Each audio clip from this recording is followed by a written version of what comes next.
Bonjour et bienvenue dans cette vidéo que j'ai intitulée Les fils du diable dans l'église même. Alors c'est vrai que ça peut choquer comme ça de se dire et que ça peut choquer de se dire mais quoi, il y a des fils du diable dans l'église? Parce que la première pensée qui nous vient, c'est justement que l'église devrait pouvoir nous protéger de tous les diables, de tous les démons.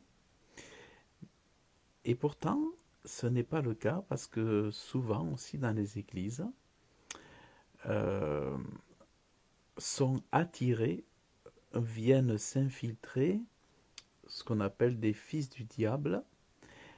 Et la Bible appelle cela aussi livrés. Le blé, ce seraient les fils de Dieu, les véritables enfants de Dieu, les véritables chrétiens. Et livrés seraient les faux chrétiens, le faux christianisme, et aussi ce qu'on appelle livret. Et à cet effet, Jésus, pour l'illustrer, nous a laissé une parabole. Et je vais vous en lire non pas tout le détail, mais l'explication de la parabole. Alors à un moment donné, comme la parabole était compliquée à comprendre, les disciples sont allés vers Jésus pour demander le sens. Alors Jésus vient dans le secret, dans l'intimité, leur donner le sens plus précis de la parabole de l'ivraie. D'ailleurs, il est écrit, alors il laissa les foules et entra dans la maison. Ses disciples s'approchèrent de lui et dirent, explique-nous la parabole de l'ivraie du champ. Alors il leur répondit, celui qui sème la bonne semence, c'est le Fils de l'homme. Le champ, c'est le monde. La bonne semence, ce sont les fils du royaume. Et l'ivraie, ce sont les fils du malin. Et dans d'autres versions, on dit les fils du diable, parce que le malin, c'est le diable ou Satan. L'ennemi qui l'a semé, c'est le diable. Donc voilà, on a l'explication. Le malin, c'est le diable. La moisson, c'est la fin du monde. Les moissonneurs, ce sont les anges. Et or, comme on arrache l'ivraie pour la jeter au feu, il en sera de même à la fin du monde. Le Fils de l'homme enverra ses anges qui arracheront de son royaume tous les scandales et ceux qui commettent l'iniquité. Donc ce qu'on comprend, c'est que les scandales dans l'Église, les iniquités, les péchés, tout ça, ce sont les fils du malin qui le pratiquent, et c'est eux qui créent tous les scandales dans l'Église, alors que ce soit du côté de l'Église catholique, protestante, évangélique, baptiste, tout ça, tous les scandales sont liés à ce qu'on appelle aux faux chrétiens, et ce sont des fils du diable qui se sont déguisés en véritables chrétiens. Mais il est dit que euh, c'est l'ennemi qui l'a semé. Vous voyez, c'est l'ennemi qui l'a semé, c'est le diable. Et voyez, c'est intéressant parce que Dieu nous donne l'explication pourquoi on ne comprend pas ce qui se passe aujourd'hui. Donc, qu'est-ce qui se passe? Ça veut dire que l'ennemi sème quoi? Donc, il sème des faux chrétiens, il sème des faux curés, des faux évêques, il sème des faux pasteurs, il sème des faux docteurs, il sème des faux évangélistes, il sème des faux prophètes et des faux apôtres. Donc en fait, il sème ce qu'il veut, mais tout est faux. Tout est faux. Et tout est faux au niveau du cœur, au niveau des motivations, mais aussi au niveau de la doctrine.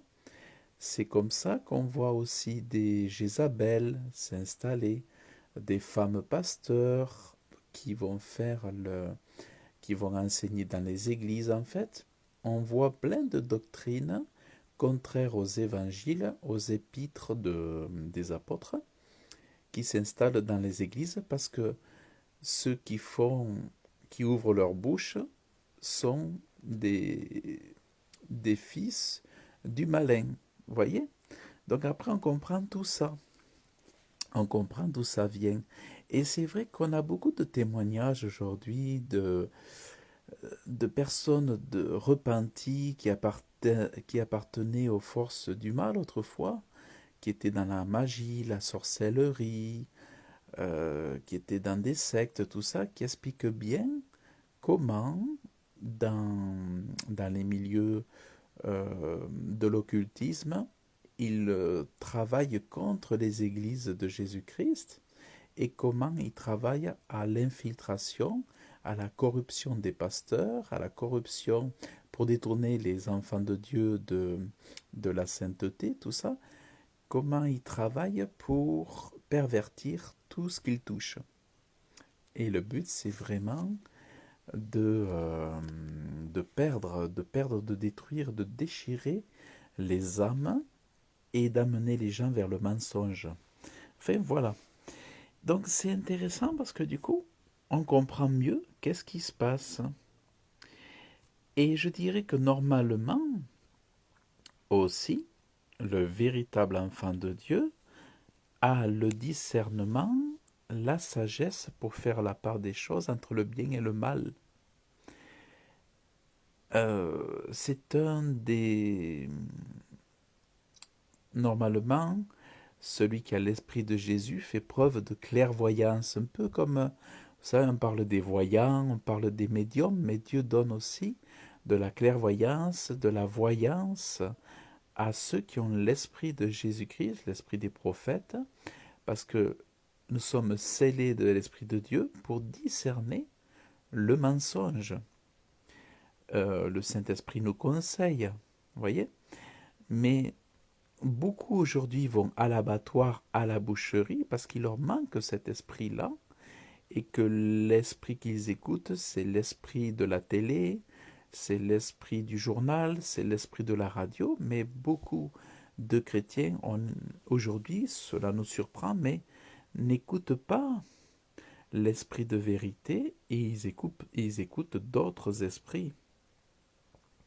Donc, on est surpris aujourd'hui de cette déferlante d'aveuglement dans les églises, mais c'est peut-être aussi parce que beaucoup écoutent le mensonge ou tout simplement parce que beaucoup sont délivrés et ne sont pas euh, des enfants de Dieu, véritablement que Dieu est venu semer.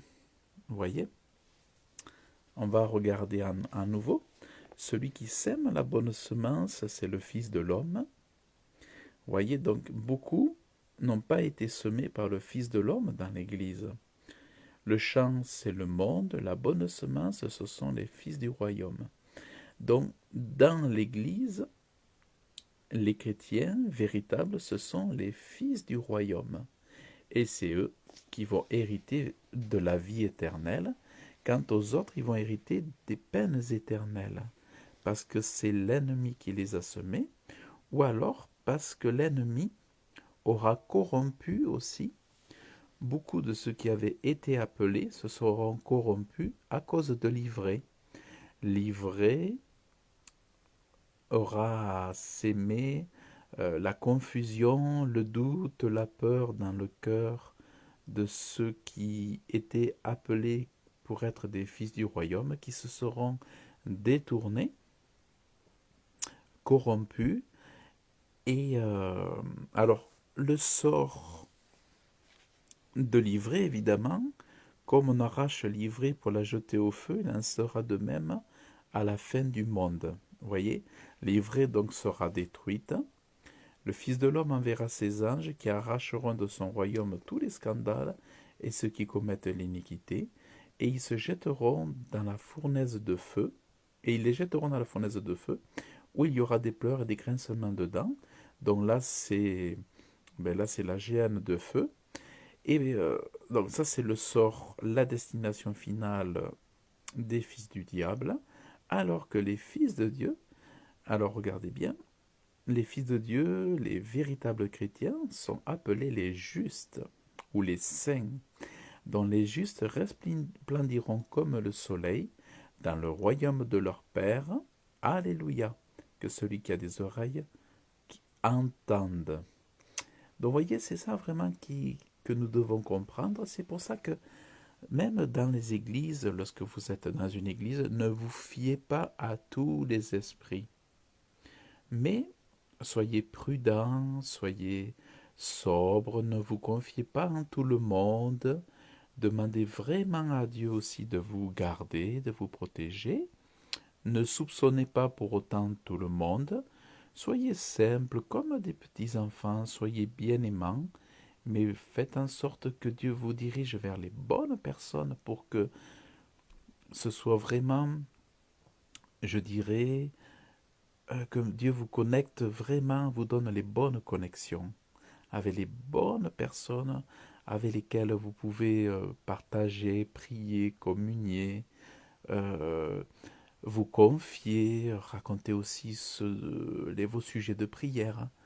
Donc vraiment, que Dieu vous dirige, surtout évitez les soupçons, surtout évitez les commérages, surtout évitez les, comment on appelle ça, les faux témoignages, évitez d'insulter, évitez de critiquer autant que possible.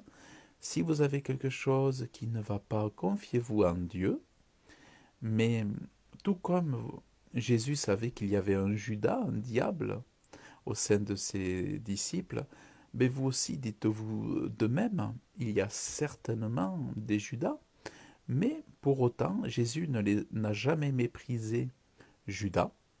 Jésus ne l'a jamais méprisé parce qu'il fallait que ça soit ainsi et parce que Jésus, quelque part, manifestait aussi cette notion d'ivré. Par Judas, Jésus manifestait cette parabole de livrer directement au sein des 12 disciples qu'il avait sélectionnés.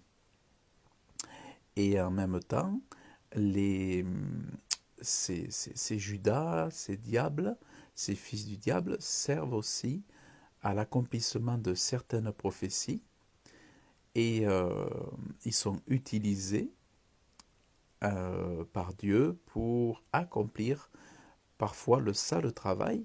Donc c'est important de ne pas les mépriser, de ne pas être ignorant, naïf sur ces choses-là, mais surtout d'être prudent, faire attention à bien garder notre bouche, tout en connaissant la vérité, c'est-à-dire être bien instruit de ces choses-là, tout en restant fort, patient, persévérant, et en ne nous corrompant pas, n'allons pas nous corrompre à leur contact, parce qu'eux vont nous tenter au péché, ils vont nous tenter au compromis, ils vont nous incliner à baisser notre spiritualité, ils vont nous incliner au mal.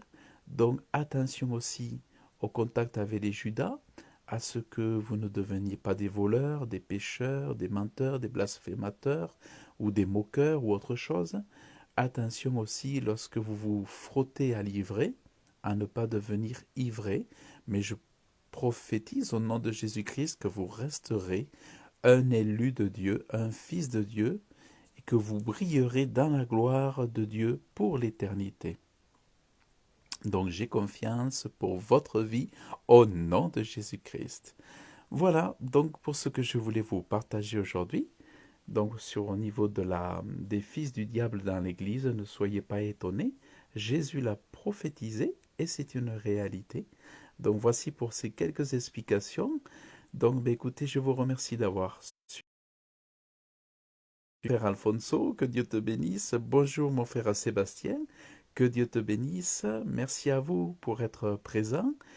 Et puis si vous avez aimé la vidéo, vous pouvez la partager. Elle sera diffusée sur ma seule chaîne qui est non censurée pour l'instant, à savoir Serge le Prédicateur. Et donc, écoutez, je vous souhaite une excellente journée et je vous dis à très bientôt. Donc, voilà, et donc à très bientôt. Que Dieu vous bénisse abondamment dans le nom de Jésus-Christ. Bye bye.